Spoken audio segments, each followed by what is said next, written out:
Morning. I've been thinking when I was walking over here, well, what am I going to say? Because he gave me permission to say just more than a moment of silence. You know, we often ask each other, we often ask new riders, why do we do this? And if you ask 100 different people, you probably get 100 different answers. And for most people, it's probably something very personal. They'll probably have a personal story. And I'm sure, I bet probably all of you do as well. For me, you know, I do this to kind of carry on my husband's community service and community work that he did. And there's lots of other people who are no longer with us who they gave back to the community, and you know, that's our way of doing that too. So I do it to honor them, and so to honor them also, we'll have a moment of silence. Just take a moment and think about why we do this.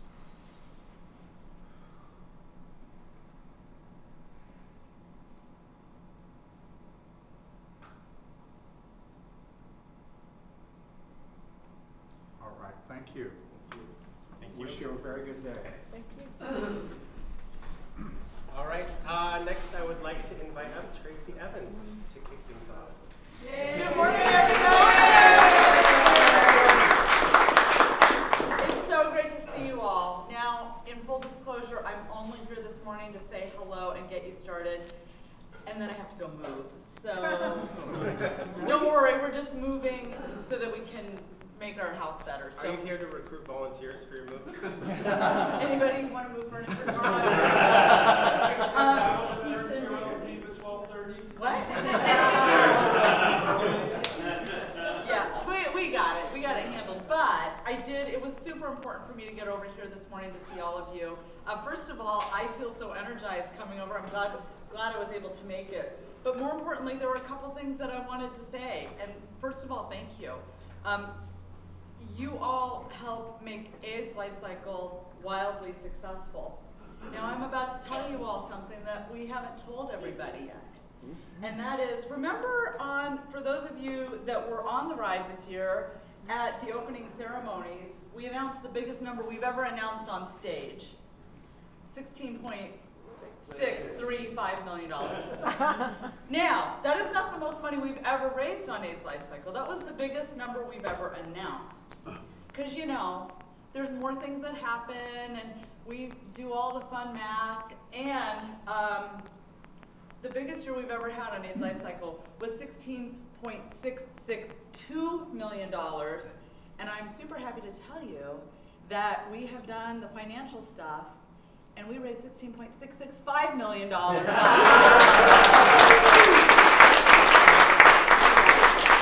And the reason that makes me super excited is we did not have the largest number of people on the ride, but we did achieve an all-time high of average fundraising per person.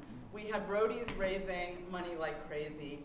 In San Francisco, we had the highest ever average per cyclist raised, which was well over $6,000. I think it's something around $6,087 per cyclist average, which is incredible. So, and we beat the highest year by one fundraising minimum. One participant was the difference. Isn't that crazy and amazing? So, yeah. So I was super excited to share that with you all, and also to say thank you for not only being the backbone of helping people get ready physically for the ride, but all of the encouragement and the talking with and the coaching of people fundraising, because it is a collective effort that we just keep driving this thing, and it's amazing. The other thing I wanted to tell you about and thank you for is I wanted to say thank you for helping people be safe. Now, we talked a lot about safety on the ride, and I was kind of cranky about it, but that's okay. I needed to be cranky about it. We talked a lot about it, and guess what? We had a safer ride. And how do I measure that? I don't measure it by how many tickets we give or how many nights I talk about it on stage. I measure it by how many incidents did we have. So to give you perspective, 2017 had been our best year of safety. We had what I will call 21 serious incidents in 2017. This year, we had 15 serious incidents. We improved 28% year over year. I want a day when we have 0 serious incidents. And so we definitely had an improvement. We talked a lot about it. So that's a good thing, I think. But a lot of people say, oh, it was so unsafe, it was so unsafe. I know people felt unsafe. So there are a lot of things that we're doing in this year to try to share messages of safe riding, proper helmet fit, how to ride in groups, and not just for folks who are able to attend our training rides, but folks who will never be able to attend a training ride because they live in Dubuque, right? Interestingly, all of our serious incidents were people from our main markets of Northern and Southern California, in the Bay Area and in Los Angeles, not outside of California. So it's, you know, crazy things happen. People have accidents and things happen. So I just wanted to let you guys know all of that. I think it's a good thing as you get ready to help everybody be safe and prepared for the ride, to know we've been making success and we will continue to make more success and get towards that goal. Not only are we getting to 0 in San Francisco, we're getting to 0 on the ride. 0 serious incidents, let's make it our goal. And thank you all for that. Yeah. And with that, I want to thank you for taking a day out of your life. It's going to be a warm one. We are trying to get the air fixed, so be patient with that. It is moving, it's just not cooling, we're not sure why. So be cool, everybody. Thank you again, and I look forward to an amazing training season. And I will get to as many rides as possible this year with all of you. So thanks a bunch. Have a great day.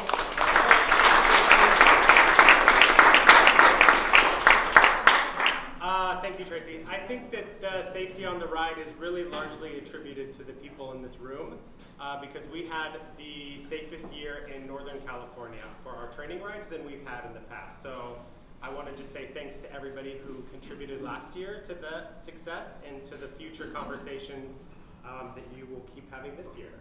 And I want to invite one more guest, special guest who wants to say something before we start. Drum roll, please. Hi everyone, it's Melissa here, your North Health Director. I use she and her pronouns. I'm sorry I couldn't be there with you today, so I wanted to take a moment and make sure that I said thank you for being a training ride leader this season. It takes a very special, selfless, and patient person to decide to lead the ACE-ISO community in the way that you are going to do so as TRLs this season. So whether you are leading the show as a facilitator, or you're supporting everybody in the role as a co-facilitator, or you are practicing a whole lot of patience and also cheerleading behind the slowest cyclist each and every week of the sweep, or you are feeding people, making sure they are getting plenty of water and fixing a whole lot of flats as a SAG, you are important and valued and play a very, very important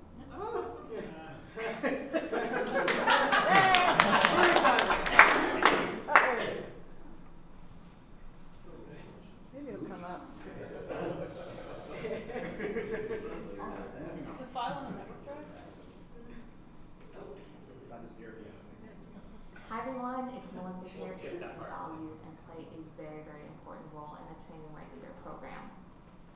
Each and every one of you helps people who don't consider themselves to be cyclists, maybe they don't consider themselves to be strong. You help them realize that they have a potential. You make people feel powerful, you make people feel strong, and you make people feel like they can conquer every single one of the 545 miles-ish of a life cycle.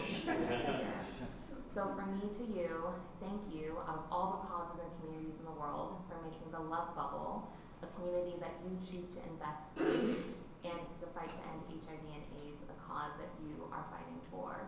You are all rock stars, and I cannot wait to ride with you and your groups sometime this season. So thank you, and enjoy the rest of your day.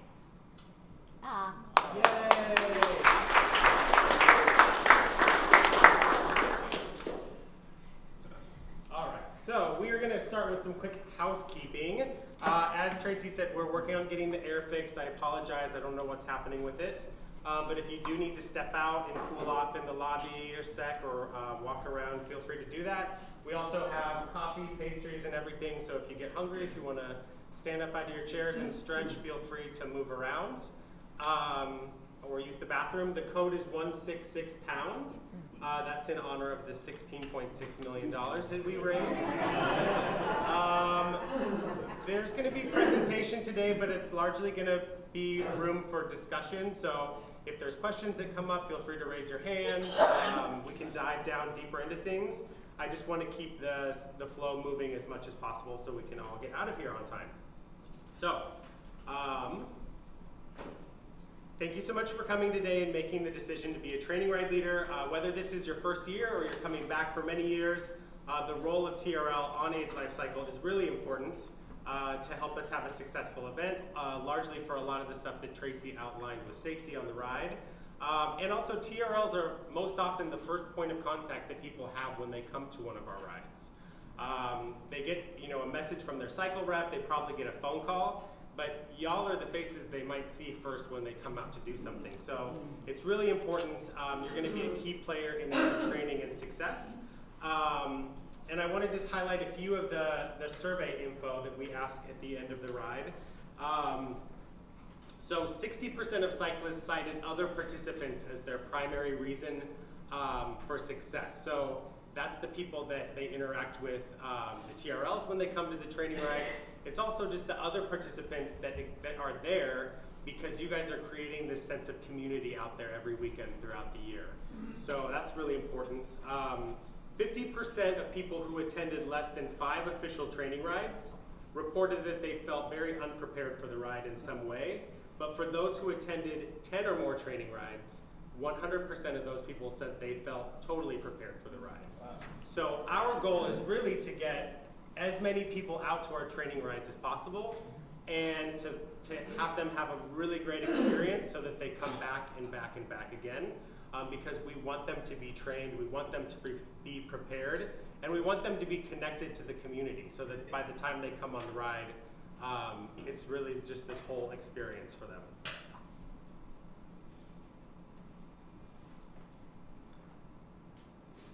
So just an overview of the day. We're going to go through a quick round of introductions. I want to keep it as short as possible so that we can move on to the actual presentation. I'd like everyone to take a moment to just please put your cell phone on airplane mode or silent. Put it in your bag so that it's not distracting. Like I said, if you need to move around or use the restroom, feel free to do that at any time. We're going to go through some roles and responsibilities. We'll cover some guidelines and policies. And then we're going to have some time for breakout sessions where y'all will be working in your groups to talk about some situations that you will definitely experience out on our training rides. I'd like to invite everyone to join me in a quick visualization exercise before we get started. So if everybody could just close your eyes with me. We are going to turn back the clock a little bit, and I want everyone to really just focus and remember that very first experience you had when you came to a training ride. So for some of you, maybe this was just last year when you did your first ride. For others, this might be back in 2001 for the first AIDS Lifecycle, and I know some of you joined us for California AIDS Ride. I want you to just remember where you are, what kind of bike you were riding, how you were dressed. But I want you to just really remember, how did you feel? What was that experience like for you? How were you, were you nervous? Were you scared? Did you feel a little bit outside of the rest of the group? Maybe anxious? Back before you developed your love of spandex and safety, I just want you to remember how it felt to approach a group of people who were already experienced while you were not. These are the feelings that we want you to connect with as you approach this role as training ride leader this season. And just remember that it's okay for people who come to our training rides not to understand everything right off the bat. They're not going to have all the right gear. They might not even have a fully functioning bike. But as a TRL, it's really your role to welcome those people into this community and give them the things that they're going to need to be successful over the course of this training season. Eventually, they're going to get it. And just remember, it's a process before they'll be at this pro level that you all are at today. So let's just talk about TRL objectives and goals. So why is the Training Ride Leader program a thing?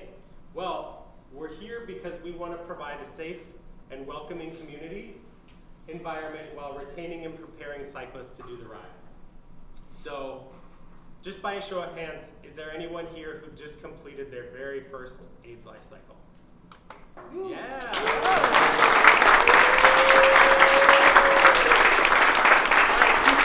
Keep your hands up if you came to our training rides, if you used the training ride program. Awesome. So I want to thank you all for being here today and joining us for your second year as a training ride leader. It's going to be amazing. You'll get to give back, and you'll also just get to share the experience that you had with people who are going to be in that same boat this year. You don't have to be an expert. You don't have to know all the answers to all the questions. There's a ton of experience in this room, a ton of support that you can get from the veterans. And it's really just about connecting with people who are as scared and maybe nervous as you were, and just letting them know that they got this and that they're going to get there. We want to give our participants the best training options and supports, and this program should really be a platform for success to help participants reach their goals. I don't know if you know this, but almost half of our participants each year are new to the ride, and many of them are just learning how to bike, or just getting back on the bike for the first time after a adult break. So we really need ride leaders that enjoy spending time with people who are new and helping them train, and really giving them kind of like the basic fundamentals and skills that they're going to need. I know we all like to ride with our buddies, and there's a lot of catching up that happens at training rides, and sometimes you haven't seen someone for a while, but I really want you to approach this role. We're here for those people who are learning, and while that all is part of the process, we really need to make sure and focus that they're getting the attention that they need when they come to a ride. So our training program should be focused primarily on teaching and supporting these newer cyclists, and secondarily on building community amongst our participants. So with that, we are going to go around and do introductions. We're going to say our first name, our gender pronouns, how many years we've been on the ride, and if you are a brand new or a returning TRL. So just to kick it off, why are we using gender pronouns? Why is this part of the conversation? Well, the diversity on the ride and on our training rides is really increasing, and we can't make assumptions about people. So just because somebody looks to you like they appear to be female does not mean that that is the way that they identify. And it's especially hard when people are wearing cycling clothes, helmets, sunglasses, and all those things. We don't want to misgender folks and make them feel like they constantly have to advocate for themselves. So just getting comfortable with using your own pronouns is a way to create space for other people to feel comfortable to do the same. So this isn't about, I'm not expecting everyone to go out and have all these conversations, but if you could learn to get comfortable introducing yourself and feel comfortable sharing your pronouns, that will in turn make other people in our community feel welcome and supported. So I'm Gunnar. I use he and him pronouns. This is my 7th year on the ride. I've been a staff for 5 years, and I am not a TRL, but I'm returning. And we'll start right here. We'll just go around the room. I'm Dan. I use he or him. I've been a roadie for a year, and I did the ride for the first time this year, and so I'm a new TRL. Welcome. Hi, I'm James. I use he or him. I think this is my 9th year, and I'm a returning TRL. I'm Adam. I use he or him. This is my 14th ride and second returning TRL. I'm Kirk, he or him. This was my first ride this last year, and so first time as a TRL. I'm Don, he or him. This is my 10th year, and I'm a returning TRL.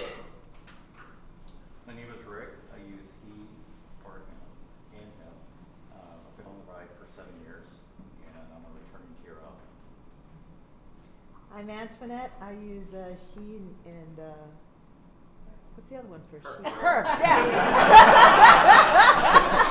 Well, I hit all in two guys. So. I've done the ride once, but this is my third year as a TRL, and I've been in the community though with AIDS Life Cycle though for over a decade. I'm Donna. I use she or her, and I've done the ride 4 times and returning TRL. I'm Ken. I've done, well, I'm here, him, 4th year on the ride, and I'm returning. Hi, I'm Chris. I use he or him. I've done the ride 4 years, and I'm returning TRL. Hi, I'm Michael. I use him or her, but typically girl, dude, and bitch. Call it. This will be my 2nd year as a TRL, and not sure if I'm doing the ride, possibly early. Okay, I'll go next. I'm Rick. I use he or him. This will be my 5th year on AIDS Life Cycle. Hopefully as a rider. Last year I ended up roading because me and a car had a little problem. And I'm a returning TRL. Hi, my name is Merrick. I use he, him pronouns. This is my 7th year in the community, my 6th year on the ride, and I'm a returning TRL. I'm Dan. I use he or him. This is my 6th year with ALC, and I'm a returning TRL. My name is Juan. I use he or him. I've done the ride twice, and I'm a new TRL. I'm Les. I use he or him. Been with ALC for 10 years. I've ridden she. I've ridden 8 times, and I'm returning TRL. Hi, I'm Ray. I typically use he or him pronouns. This will be my 5th year on the ride, and what does it around? My name's Benson. I use he or him. I started 12 years ago, but this is my 6th ride this year. I'm returning TRL. Hi, my name is Donna. I use she or her. This will be my 4th ride.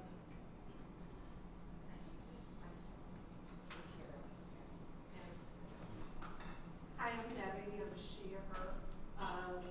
This is my 8th year on the ride, and will be my 6th ride, and returning TRL. Hey, I'm Matt. He or him.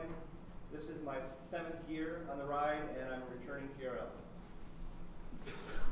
Hi, I'm Mimi. I use she or her. This will be my 9th ride, and I'm a new TRL.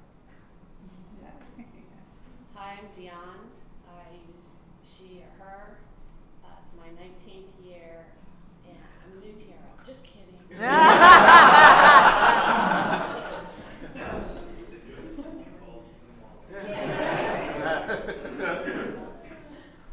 Hi, I'm Ruthie. I use she, her, or they, them, whatever, doesn't matter. 1st year on the ride, 1st time TRL. Hi, my name is Victor. I use he, him. This is my 7th ride, and I'm returning TRL. Hi, my name is Jamie. I use he or him. This is 21 years on the ride, and I am a returning TRL. I'm Grady. I use he or him, or call me whatever you want. Will be my 6th year on the ride, and I'm a returning TRL. My name is Lee. I'm him and he and him. This will be my 8th year on the ride as a returning TRL. I'm Lori, and I use she, her. See, it's hard. Yeah. My phone calls me goddess. Mine does too. It's a little embarrassing, but hey. 19th year in the community. 5th ride. Oh, returning TRL. I'm Corey, he or him, and this will be my 3rd ride, and I'm new Go. Hi, I'm Nico. I use they, them pronouns, and this is, I don't know, 1 year. I started in January, so 6 months. And I'm obviously new. Ben, use he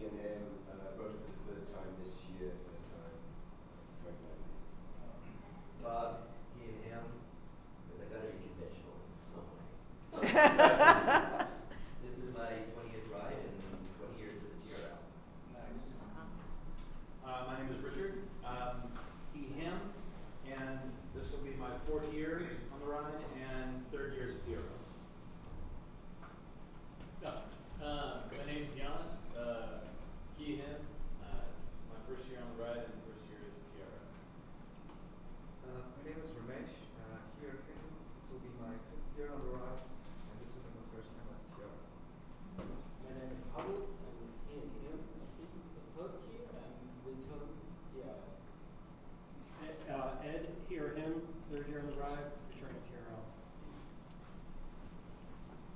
Oh, hi, I'm Amanda. I use pronouns. Everyone's looking at me, so don't hold me. I use she or her. This year is my first year of ride, so awesome, and I'm a new TRL. I'm Joe, here him. This will be my 5th year of the ride and returning here. My name is Steve. I use he or him. This will be my 14th year as a rider with ALC and my 2nd year as a TRL. It's Dave. It's my 6th life cycle, 5 times rode 5 times and roading once. And if you've never roading, I suggest you try it. I really appreciate the work that the roadies do, but it's harder than riding. Be my 5th time riding and 4th time TRL.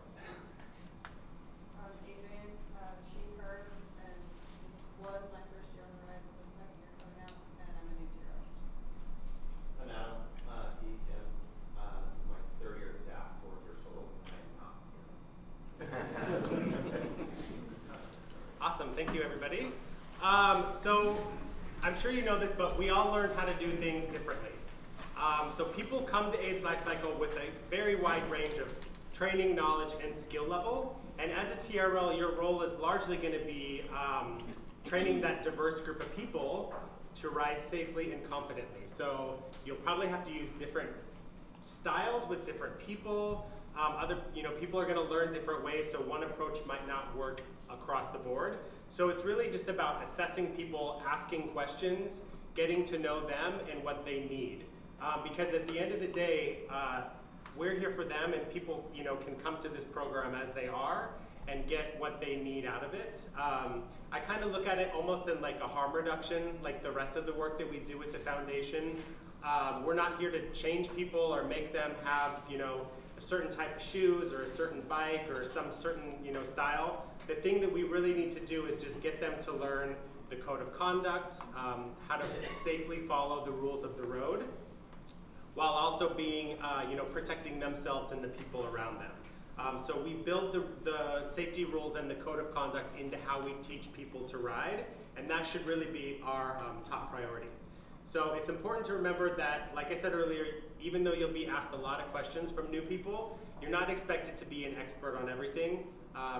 Bike fit, how to fix a flat tire maybe. Those are all things that, that you can also learn as you go from the experienced veteran TRLs that are around you. If you don't have an answer, utilize those people. The ride facilitator is generally a good person to connect with, and the rest of the, the facilitator team. And you can also direct people to the AIDS Lifecycle staff.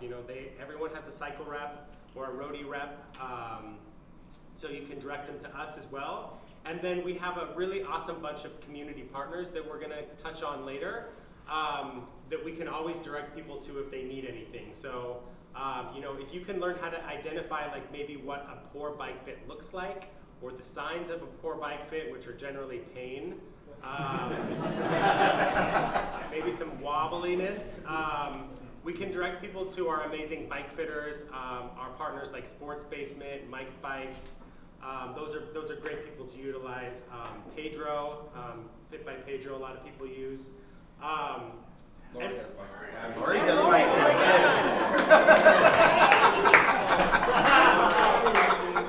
I'm gonna hide behind that. Or the Celebrate, might as well be Mexico, right? Yes, we'll highlight all of our amazing community. And it's really important to just treat people with respect and empathy, okay? Put yourself in their shoes when dealing with them. I have a question. Yeah. Because some people don't have the resources. So if their bike doesn't fit well, they don't have the money for a fit. What do you do? Talk to us. Yeah, we would love to be able to work with people. We have Bicycle Angels, which is a program that's really growing in Northern California, getting people access to bikes who can't afford to buy one so that they can do the ride. We also have ways that we can work with our partners if somebody can't afford a bike fit. you know, somebody might be willing to sponsor them, or we sometimes get deals that we can offer for free bike fits. So yeah, they should just direct them to us, or you know, let the you can let me know specifically, or their cycle rep they can connect with. We don't really want those kind of barriers, and bike fit especially is something that can really impact somebody's, you know, continued health and wellness, because you can cause permanent damage if you are not, you know, riding a bike that's fit to you. So we refer them to whoever their rep is for that type of assistance, or do? Yeah. Okay. Yeah, you can have them connect with their cycle rep. You can also, like, if somebody comes up that's a specific point of interest, that can be something that you can direct to the ride facilitator, and they can include that like in their ride report notes, so that we can actually get the cycle rep to reach out and connect with them. Oh, okay. So there's a part that we'll talk about where it's like identifying you know, participants who have needs or concerns, stuff like that, so we can actually reach out and connect with them. That might be one of the things you can include as an incentive. Yeah. We, you know, some of our partners often will give, like, you know, free stuff that we can give to people who need it. So it's really important to treat people with respect and empathy and really put yourself in their shoes. I know when you see somebody breaking the rules, it's easy to fall into the first thing you want to do is like reprimand them and get them to stop doing what they're doing. But you know, use tact when working with them. Maybe identify what's actually happening. Maybe they're so excited they're not seeing that stop sign, you know, or maybe they're just, you know, they're not paying attention, and that's the kind of behavior that we want to correct in a positive way. And just like I said, remember when you first started cycling and you know you didn't know all the rules. I don't know if you remember hearing that safety speech for the first time, but there's a lot of words there. And you know, during the morning, people are excited, they're connecting with friends, they're getting ready. So it's really important that when we have that safety moment at the beginning of the day before we ride out, that everybody is engaged and participating. And then just, you know, remember, like I said, what we do can be intimidating. So I don't know if you've ever been the person who's ridden in last for a ride, couldn't make it up the hill, had to get off and walk, you know, maybe some of us are still there. The way that you deal with and treat participants on these training rides is how they're going to remember not only you and that experience, but it's going to be how they remember AIDS Life Cycle as a community. And if you find yourself getting frustrated, you're dealing with a really tricky situation, just remember that you're not alone. You have a team of people around you to help, everyone in this room. And also just remember why you're here and why you've chosen to be of service in this capacity. If something's bothering you, please speak up. We have you know, many outlets for communication. You can talk to your ride facilitator, you can talk to me, you can talk to your cycle rep, or you can escalate something, you know, talk to Melissa, who's our NorCal director, because we don't want something like that to be impacting people. So we're going to dive right into the different roles of a training ride leader. Look at all those beautiful faces. Oh, there's Bob. You know, oftentimes when you hear training ride leader, people get hung up on the word leader because they don't want to join the program because they're like, I don't feel comfortable planning rides or being in charge of leading a ride. But that role, the role of the ride facilitator, is really just one specific piece of the training ride program. Not everyone needs to be responsible for that. I want you to think of a leader in this sense more as like a mentor or a role model. So everyone in this room, just by being part of the ride, just by the experience that you have, you already have everything that you need to be a training ride leader. TRLs, regardless of role, will serve as an example for participants on how to ride, how to behave, and how to interact with each other. You'll be someone that new participants will look up to and look to for guidance and support, as well as encouragement. So let's just talk about what roles you can have as an official training ride leader. So first and foremost, people think of the facilitator. The facilitator is the person who's going to be the main point of contact. Listed on the ride posting, they're going to be the person that receives RSVPs when people sign up for the rides on our calendar. This is just as often it's one person as it is a team of people. So there might be a bunch of co-facilitators that share the responsibilities of a training ride. It might be two co-facilitators that pass off, trade weeks back and forth, who's leading the ride. Or like with the example of the Wildcats last year, it might be 4 people who are facilitating a ride series. Facilitators also plan out the routes and test them for safety and road condition. They use an app, Ride with GPS, to basically map where the route is going, and then use those directions when they create the route sheet. Oftentimes, a lot of these routes for our existing series are tried and true. They've been around for a long time, and it's really just about digging into that library of routes, making sure that everything is still safe and that the road conditions are still good, and using those when planning the ride. The ride facilitator also manages the ride, including planning the meetup time, delegating and deploying fellow TRLs to do such roles as getting waivers signed, reading the safety rules, and sweeping which section of the route. And then that person also is responsible for submitting the waivers and the ride report to the office as a follow-up after the ride. So if you think of all that goes into that role and the fact that that's happening week after week for the entire season, that's a lot of work. So as a team of TRLs, the more that you can do, if you're interested in helping out the facilitator, I know that that's very appreciated.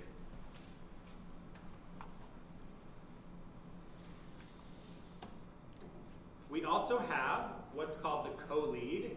These are the people who are assisting the facilitator with the ride-related duties. So they're showing up to welcome and assess people as they show up for rides. They are supporting the bulk of the pack as people are riding. So might be covering large distances of people, checking in with them as they ride, riding with different people along the way so that we can make sure that everyone who's on the ride has some sort of a touch point.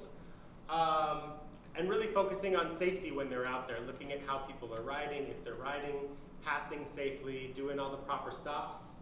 And then for any TRL on the ride, we want to make sure if you ever see a cyclist who's on the side of the road, that we need to just stop and check in with that person. So regardless of whether they're giving you a thumbs up saying that they're okay, it's still a good best practice to stop and check in with that person because maybe if they're new, they might be stopping because they're getting fatigued.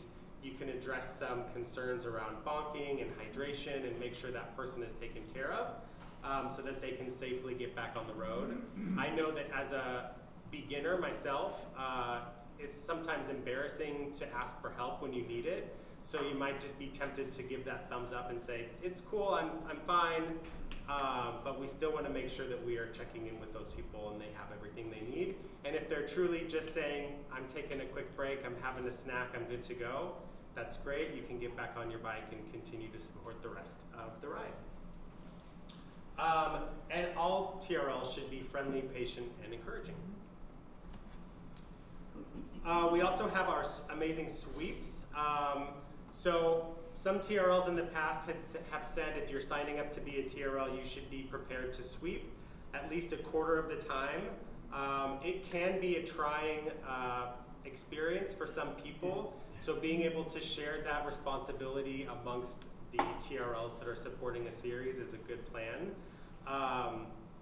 If you think of your TRL role as committing to like at least 10 rides, if you're prepared to sweep for 3 to 4 of those, I think that's a good practice.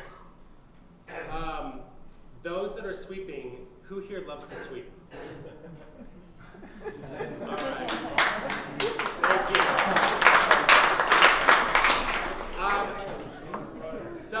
Some facilitators will just take on that responsibility for their entire series, and they're the ones who sweep every time. Who wants to give some best practices for sweeps? Dan, or Joe, sorry. I know a lot of times when Dan and I have started to Bennett, a lot of the people who are in the back, they're obviously going to be like new riders, but they're just like uncertain about the course. So that's why they're going slower. So we would have one person kind of lead them and another person behind them, just so that they're just more confident about them. They would be able to run faster. Right. If you're sweeping with your stronger rider, like on flats, just go with your granny gears, and that way you can ride a lot slower, and it's less frustrating, and you're still giving yourself a good workout. Dave? I found sometimes I sweep because I'm slow, so I'm not sure people sweeping me. But I also found that trying to help the slower riders, especially when you're doing rollers, to teach them how to navigate those things so that they don't stop at the bottom of the hill and look at this next little rise and then chug their way up. And I know I've taught 3 or 4 people how to do the rollers, and they thank me profusely for being able to now make those hills. You really do have to meet people where they're at. Some people will acquire skills, and some people, it's just, they're not just put together that way. And no matter what they do, they will still stop when they should be rolling, or they will roll when they should be stopping, or whatever it is. You just kind of have to. It's a great exercise in acceptance. Yes.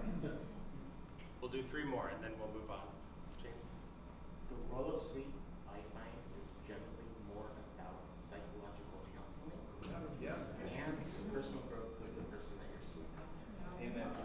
Than anything else, because it often is about motivation and then putting their own blocks up, and you finding a way to help them over 5 or 6 different rides to eventually figure their way through those blocks. I find that oftentimes some of the slower riders are slow primarily because they have gearing issues, and they may not know how to switch gears correctly. So they struggle up hills, they struggle on the flats, and for those of us who've been riding for years, we take for granted that it becomes second nature how to shift. And so when I pay attention to how someone's shifting and how fast their cadence is in certain places, it helps me identify where their areas of opportunity are for us to connect with them. So pay attention to that would be my advice. Les? So one thing that I've found as a sweep is recognize that in sweeping a rider, there is a fine line between being there and being supportive and giving the impression of a vulture waiting for its prey to die. There are some riders that if you're right behind them, they're going to go bonkers. Yes. Yep. Right. There are times where as sweep, if you need to stop and take a break for a while, let them get a ways ahead of you and then follow up. Whereas there are other riders that they're needing you there to be supportive, encouraging to walk them through there. But it's paying attention to the riders that you're sweeping and being careful of that very fine line. Because we're there to support, we're not there to chase them or scare them. Yes. Yeah, it's really about meeting them where they're at, like everybody said. Not everybody's going to want tips or pointers or to be taught at that point. Some people might just be working through their own internal frustration or having a moment. So it's important to check in with them and see how they're doing. If you do identify that they need help, learning how to shift or attack those rollers, ask them if they want some advice or if they want to pull over and look at their gears, and you can walk them through that.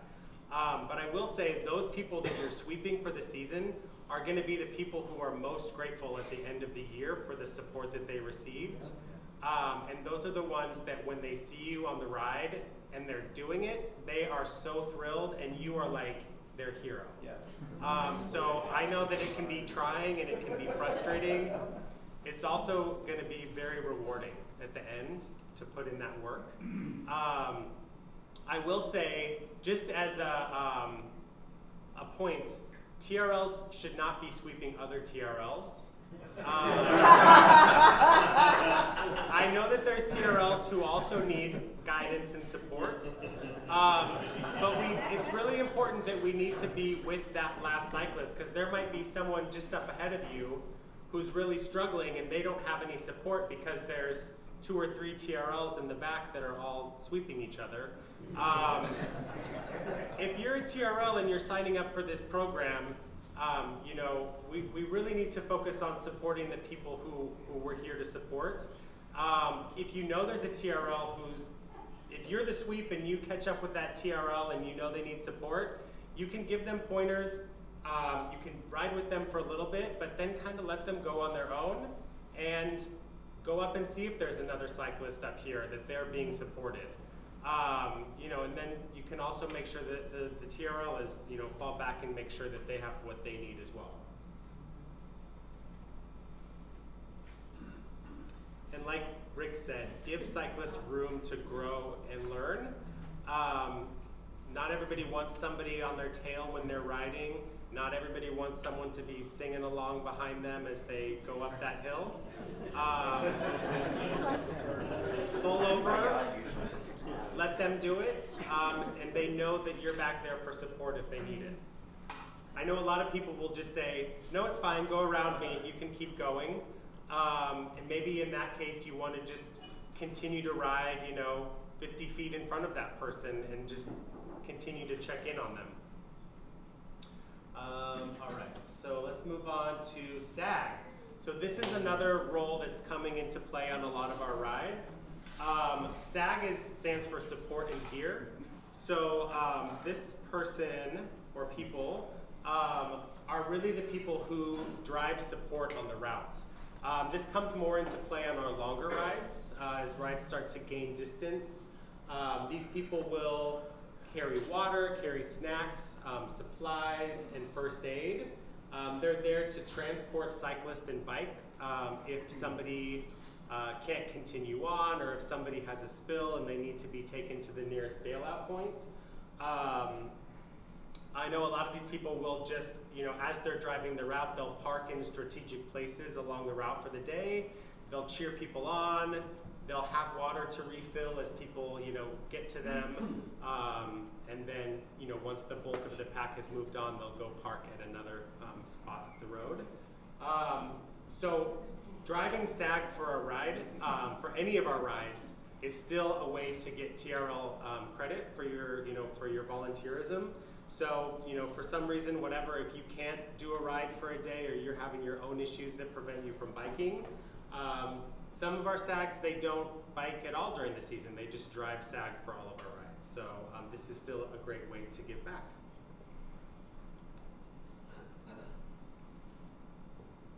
So that pretty much covers the actual roles that TRLs can play. Does anyone have any questions or anything that they want to add to that? David? Yeah, I remember when I first started riding, and my first training series, and there were TRLs and a SAG rider too occasionally when the first time I did White Hill, taking a picture, because they knew it was my first time. You know, you made that thing for the first time. I think that's an important part of the encouragement and the support. If you're able to know that somebody's first time doing one of these challenging things, they finally made it without stopping and walking a little bit and so forth and taking that photo. It's really feels good. Yeah. I did my first entry and it was like right at that rock. Yeah, the rock. Yeah.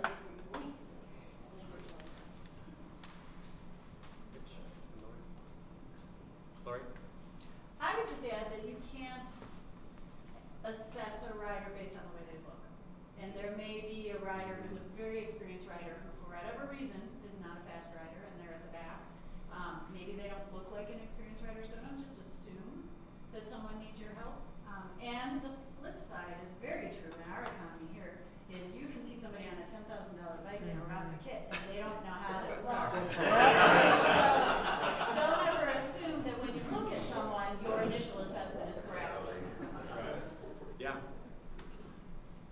Rich? I was going to touch on SAG a little bit. I had some significant medical issues this year, which prevented me from a lot of training rides, but I was able to support.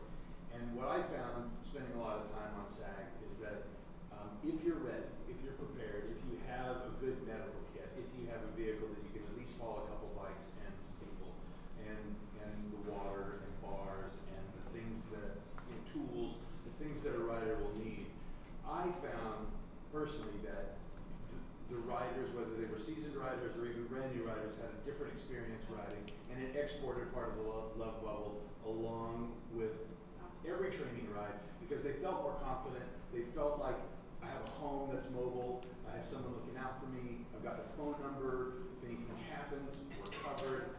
And it just gives the riders a different sense of security and comfort and knowledge and power to do the ride. Also, if weather conditions got weird with wind or anything else, they knew that they could duck out at any minute. And so I would encourage the TRLs in your respective groups in areas of the city to find some dedicated people who are willing to do it, and maybe even cycle through once in a while and do it yourself if you can. Yeah, and we are actually working, I'm trying to work with Kate, who's our roadie coordinator. We have a lot of people in the area that do sweep on the ride, and being able to pair those people who are willing to volunteer for like a ride or two throughout the season for any facilitators who might be in need of SAG support for their rides. Absolutely. Cool.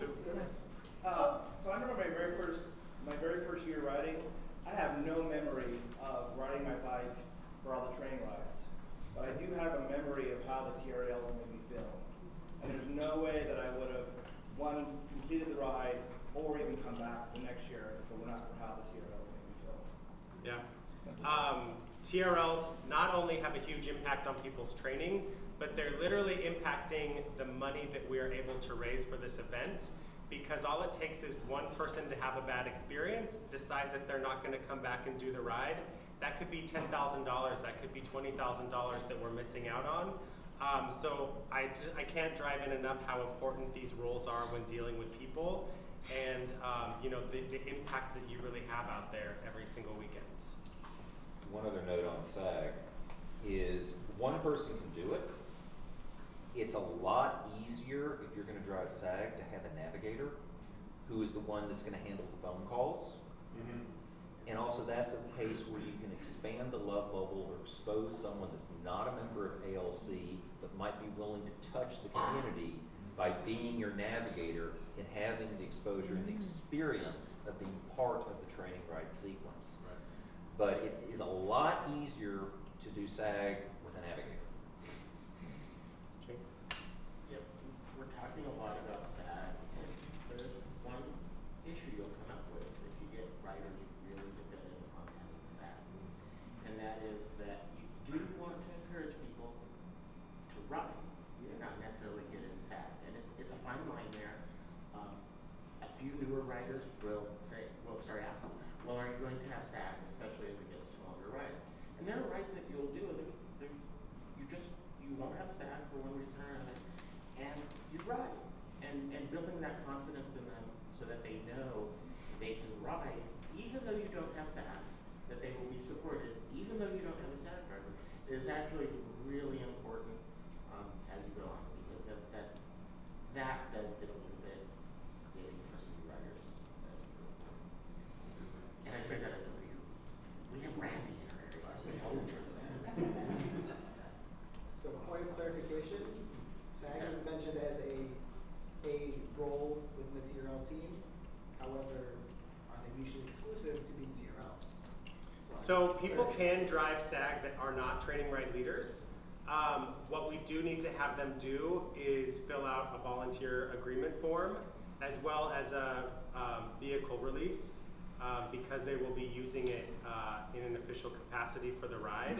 They have to sign a POV waiver, just as a sweep vehicle would do on the ride, just for liability purposes, and then they have to sign the volunteer agreement for confidentiality reasons, because they might, they might be hearing confidential information when they're transporting someone. They also, if somebody's injured, like that's also a HIPAA thing. So anybody can do it, but we do need to know who's doing it so that we can have the correct documentation. Michael? Yeah. I just wanted to say, like, as a TRL, to also remember you are there to support. You're there to support everybody, but you also have to take care of yourself. I know I myself have been in your car, Antoinette. I've been sitting in the car because I got to the next stopping point, and I knew I had another leg to go, and then I was the sweep, and I'm like, well, I'm not going to be for shit. I can barely make it to that stop. So you have to remember to take care of yourself as well, or else you're not useful in your role. So if that means, okay, I gotta hop in the car because I'm not gonna make it, or I'm not, I'm just not gonna make it. Do that. Take care of yourself as well, so you can take care of everybody else. I think if you're, as a TRL, if you're also doing the ride as a cyclist and you're training for this event, it's important to give yourself your own time for training and not commit to TRLing every single weekend, because you're really going to be at the need of the participants, and you're not really able to really focus on your own personal training. I mean, sometimes you might, sometimes you can't, but it's not a good time to count on being able to do your own training. Antoinette? I've sagged 2 TRLs, and it's been stomach issues or whatever, but and we had a great time. We had a great time in my little car. But what I wanted to emphasize is that you don't have to have an SUV to be a SAG. I have a moving blanket in the back of my last century car, and that safely transports it. And I have a sunroof with my pom-poms and my little bubble gun, for cheering people on and stuff. So the main thing is it does make people feel safer. I only sag when I know we're going out like towards Petaluma. Everywhere else, people have to know they can loop back. But in general, people don't get. We're the Marin Marauders, so so people don't get spoiled about it. But don't feel like you have to have an SUV. Although they are welcomed, and I would love, to have someone who can, do the GPS thing next to me. But you can do it in any car if you have a moving blanket. I think a limo sag would be really cool. I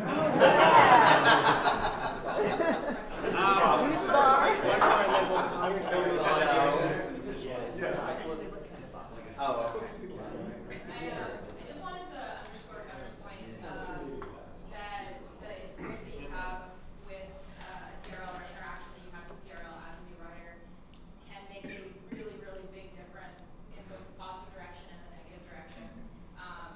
So I actually signed up for ALC in 2015, and I went on a training ride, and I actually had a pretty bad experience with TRL, and so I ended up not doing the ride that year. And I have a bunch of friends who have done the ride over the year and eventually convinced me to do it, and I'm so glad that I did join this year. I'm here now, so. But it definitely, put me off, and I don't think that it was, there was nothing malicious about it. It was just like a bad interaction, like someone had a frustrating day and took it out on me, and that happens. We're human. But it's something that I hope that we'll all be really mindful of as we go out there, particularly with newer riders, regardless of their experience level. Just sort of showing up and being kind to people and really like demonstrating the love bubble, even in like more challenging moments. Just sort of keeping that top of mind. Yeah. I mean, if you look around this room, it's like there's a ton of strengths in here. There's a ton of skill and experience, but we're all human also. So there's weaknesses in here as well, and there might, you might not be equipped every single day to handle every situation. So keep that in mind too. Like if you're scheduled to TRL and you wake up and you have a piss poor morning and something happens and you're just not in the mindset, talk to the facilitator, talk to another TRL. Maybe you need to find a replacement. Maybe the ride already has enough support and it's not a good day for you to do it. I know that there's, looking around this room, I know so many specific individuals who do so many cool things every ride to make that experience great for people, whether it's like bringing coffee and donuts, or hard-boiled eggs, taking pictures, like all the things that people do. It's really about making these rides an experience for people, and it carries the love bubble of the actual ride throughout the entire year. So we're actually going to move on to responsibilities of a training ride leader, because I want to get us a break on time at 10. So guess what? Surprise, there are responsibilities that you will have. But not all just money yet. This is a volunteer position, so you know, at any point in time, if it doesn't work out, you can decide that it's not a good fit for you. But like I said, it is a very high-level role that directly impacts the agencies that we benefit. So there's expectations, and there's also a code of conduct which you'll follow throughout the year. So let's talk about what makes a successful TRL. So training ride leaders are the people who, you know, they're not expected to be advanced cyclists or experts in bike maintenance or bike fit or physical fitness. But you are expected to be out there and teach people our safety and our code of conduct. For those of you that have those extra skills, that's amazing, and I know that you add value to the rides that you're on. For everyone else, it's just about being out there, working with those new people, and sharing your experience and helping them learn how to ride safely and confidently on their own. Remember the importance of not making assumptions. Not everyone is seeking advice or help. But however, if you do see them doing something that is unsafe or is in violation of our code of conduct, there is still a conversation that needs to happen there. Don't be quick to jump in and tell people what to do or you know, scold them. It's really about asking questions, learning about people's experience, and how we can best coach them in a way that's going to actually be received. And think about how you would feel in that situation as a new person. And it is a process. You know, not everyone is going to jump into our first ride or their first training ride and follow every single rule and stop at every single stop sign and do all the things properly. It's a process that they're going to have to learn before they're at that level. TRLs are also expected to work well with fellow TRLs, staff, and participants. So that goes with, you know, communication, working together as a team. Sometimes you might butt heads with somebody else. Know that it's okay to walk away and calm down and, you know, collect yourself before going back and seeking resolution. Remember that when you're out there, you are representing not only AIDS Life Cycle, but also the San Francisco AIDS Foundation and everything that we stand for. So, you know, like when we talk about being respectful to people, creating space for people, working with them where they're at, those are all values that we have here at the foundation, and we want to make sure that our volunteers are out there representing those as well. Successful TRLs, also, we're asking you to engage with this program for a suggested minimum of at least 10 rides. That could be, you know, those could be some in the fall, that could be January through June. The bottom line is we know basically everyone in this room is going to do more than 10 rides. For our facilitators, it's oftentimes 20 rides or more.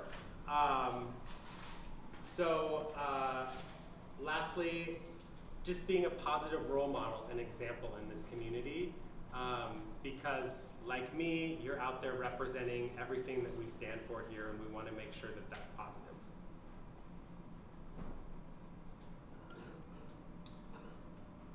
So when we talk about best practices, let's just go through these.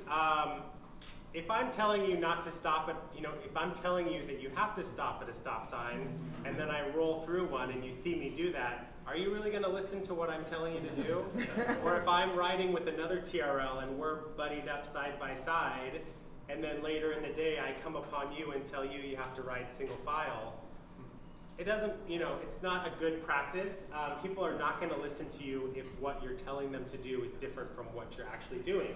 So keep that in mind when you're out there. It doesn't have to just be when you're in a TRL jersey. You could be on a training ride as a cyclist. People are still going to know who you are and know that you're a TRL. And if they see you not following that code of conduct, it's kind of like your integrity goes out the window and they're like, whatever. James? It's not only when you're riding on a training ride, when you're riding on by yourself. Far from a training ride.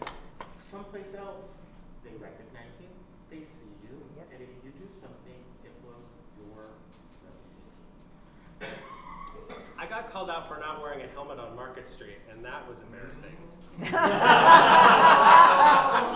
Because I work with all of you. So please, when you're out there, practice what you're teaching in the community. Just, you're here to be an example, and that's what we need you to be. Yes? I wanted to add that it also impacts the community you're riding through.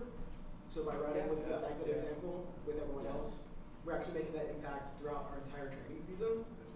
We're showing, we're riding, we're wearing essentially our colors, right? And we're representing the community, not only the AIDS Lifestyle Cycle community and San Francisco AIDS Foundation, but also cyclists. Well, and changing the perception. as cyclists and living our code of conduct, and we get frustrated with other cyclists who ride in Pelotons and blow stop signs, and we do it too. We're just adding more fuel to the fire of cars who are frustrated with us too. We're not, and just remember, we're not out there to hold other people to our code of conduct. Other cyclists are going to do whatever they want when they're out there. They're blowing through stop signs or passing on the ride or not wearing helmets. It's not our job to keep them in line, but we want to make sure that we are walking that line so that those communities, they see us with our AIDS Life Cycle gear on, and they know that we're respectful and courteous cyclists, and they know that we're being safe out there. And I've actually had countless people approach me and say, like, thank you so much. Like, nobody stops at this stop sign. And it's just, it's nice to, like, feel that way, you know? I think especially if you're wearing the colors, or especially if you're wearing the logos, there is definitely a butterfly effect that happens. If someone is in back of you at a coffee shop and they see you with the logo on, and you're particularly respectful and polite and genuine with the barista, they may think highly of the organization. I mean, and conversely,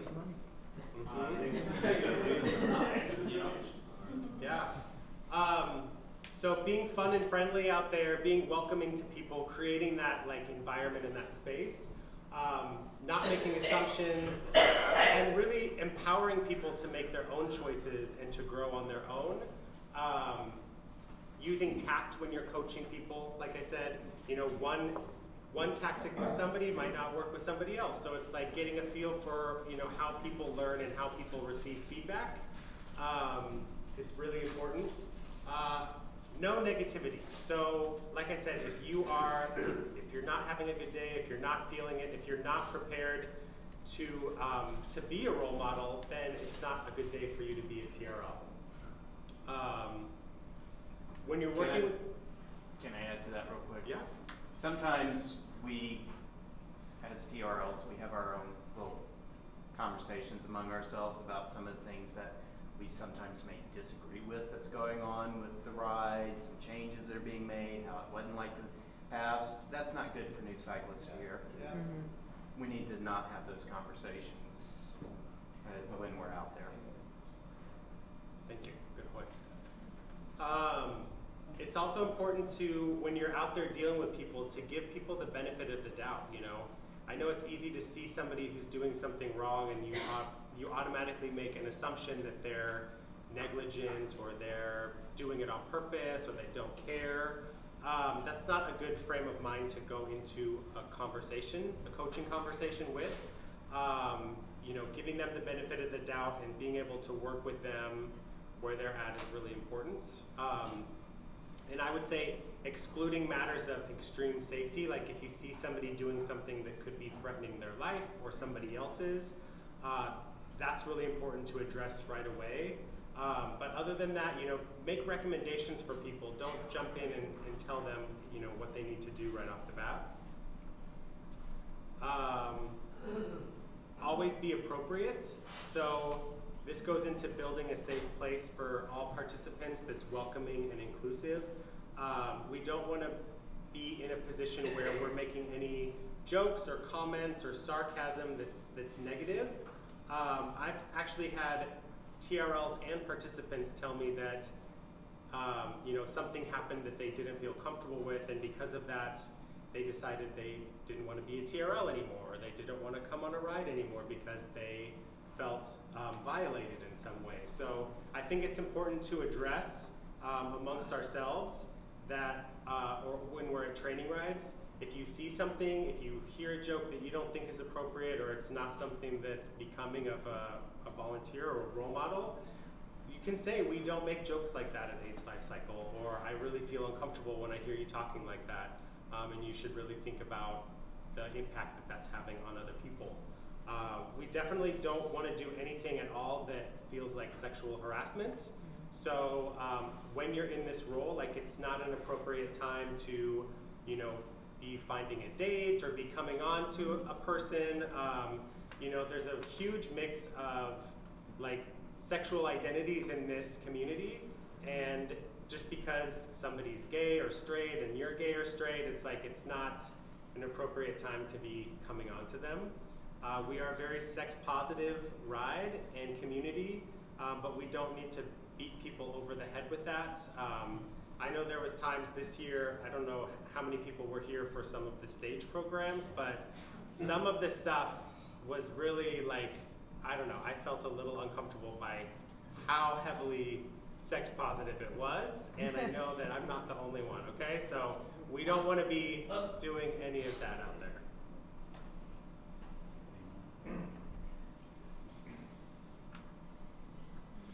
Okay, so let's talk about safety. Safety is a core value of AIDS Life Cycle, so it needs to be taught first and foremost when we're out there, and we need to reinforce why it's so important to people. This is literally a life-threatening exercise that we're participating in. It's very serious, it's very dangerous, especially for people out there who don't have the fundamental skills that they need to ride, or they don't know that what they're doing. We have a lot of great clinics that we can direct people to. We have bike skills clinics, we have climbing clinics, things for people to get those fundamental skills of how to brake and how to shift and how to balance and shift their weight and all those things. That's all part of safety, so getting them to learn and ride safely. If you see people out there that you think would really benefit from those clinics or skills, please direct them to the people who teach them, so that we can get as many people riding safely as possible.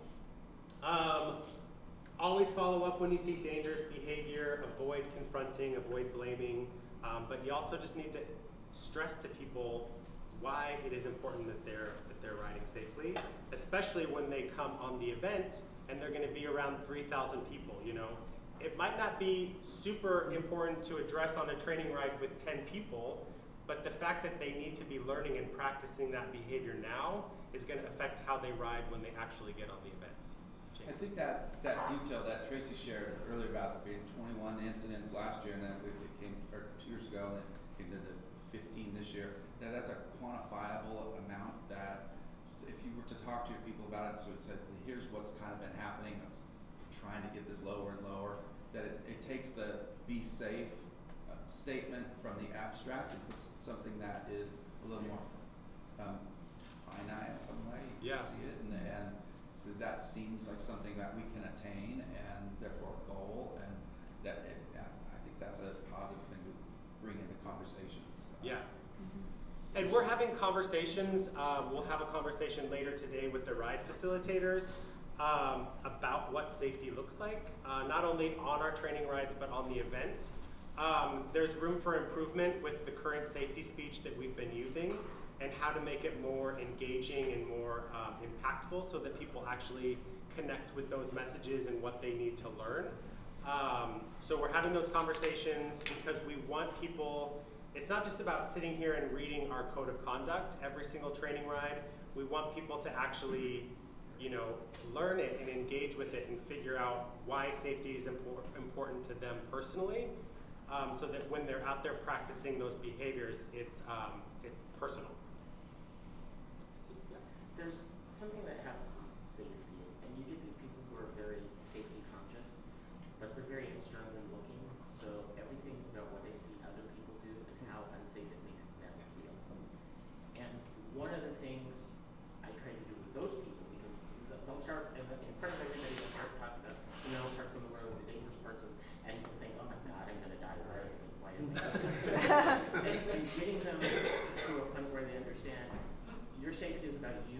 how you ride, so that you know that if somebody passes you within 6 inches, that you won't react and jump, and you're still safe.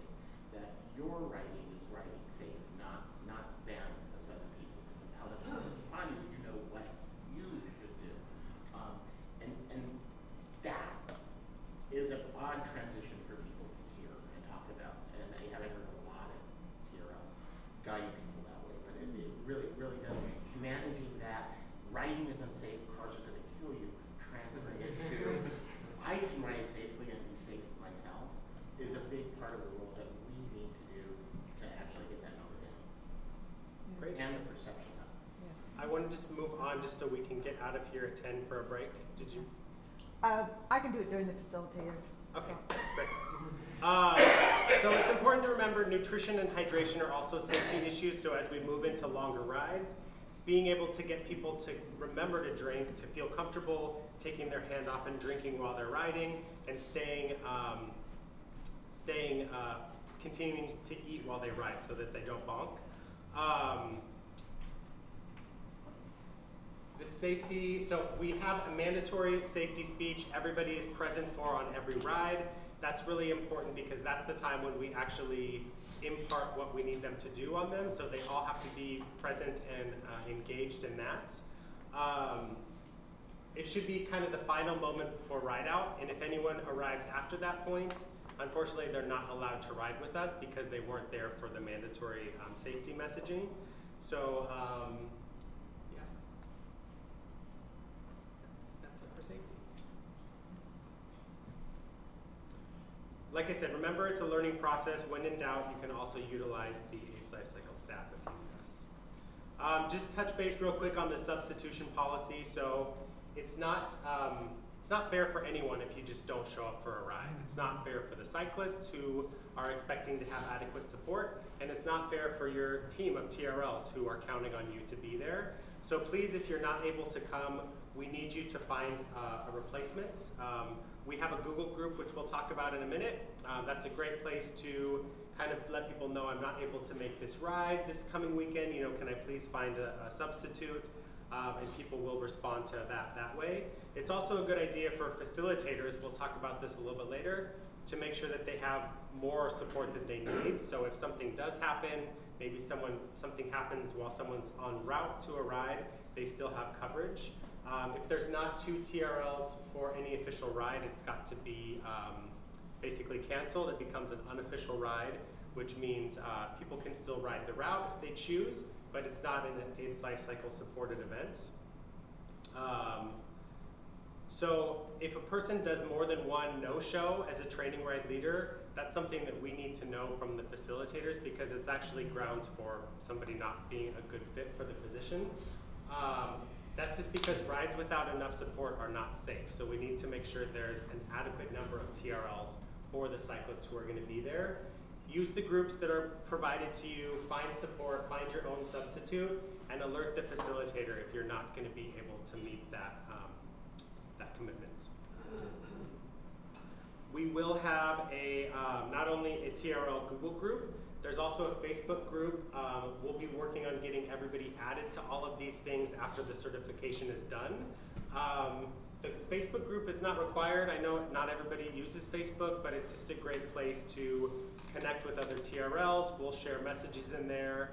Oh, one thing I forgot to say at the beginning, I don't know how many of you know Emily Fahy, but Emily will be coming on board as part of the TRL program support this year, which I really welcome the support because it's a lot for one cycle rep to manage in addition to a full workload of people.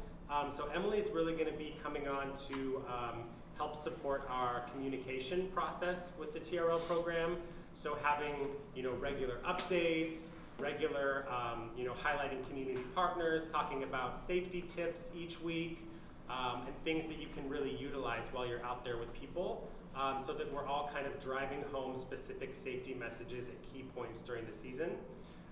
Emily's also going to be working on something that I'm sure you will all appreciate, which is recognition and appreciation. So finding time to really highlight the people that are doing amazing things throughout the year.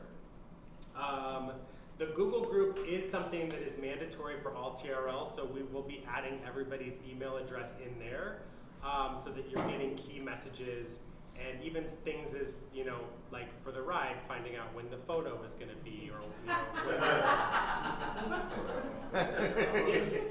I think we'll find a better time for the photo that's coming up. I didn't want to post that group photo. Yeah, I would have to Photoshop everybody in. Let's move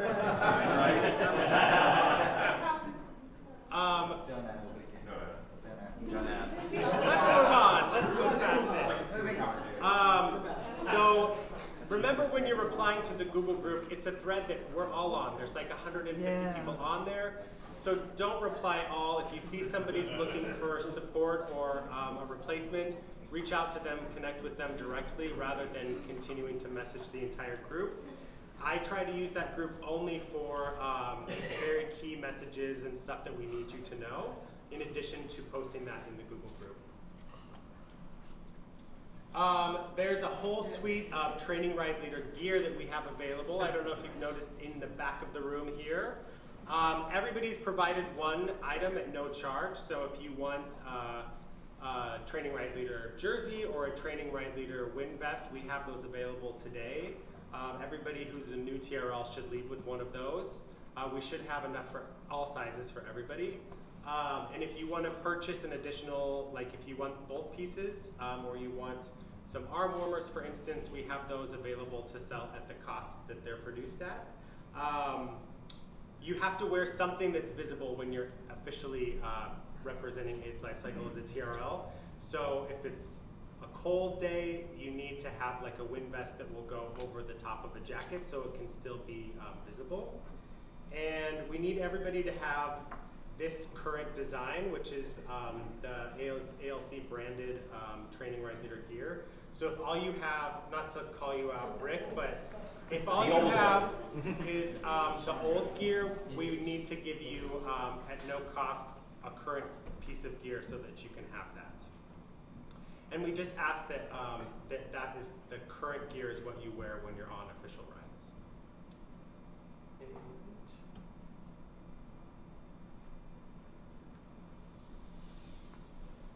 We've touched this many times. You don't have to be an expert. You don't have to be professional. We want you to be out there sharing your love and experience of the ride with people and really encouraging them to build a good aerobic base and a fitness level that will help them as they progress throughout the season.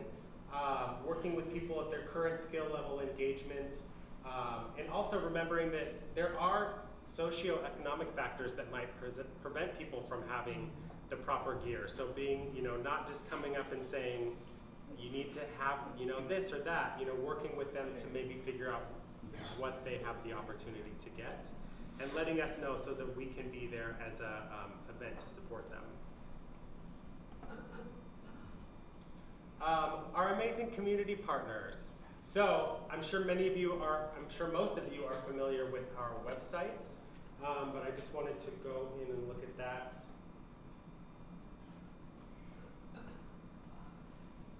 So all of our community partners are listed here on the website. For Northern California, you can find all of the bike shops, you can find Bicycle Angels, all the athletic clubs, as well as our amazing bike fitters. Like Savvy Bike right here.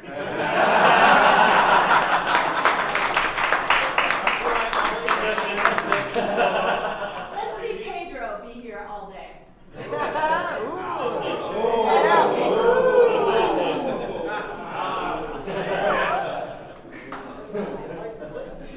Bicycle Angels is really important. Like I said, they're becoming a much bigger part of the Northern California community.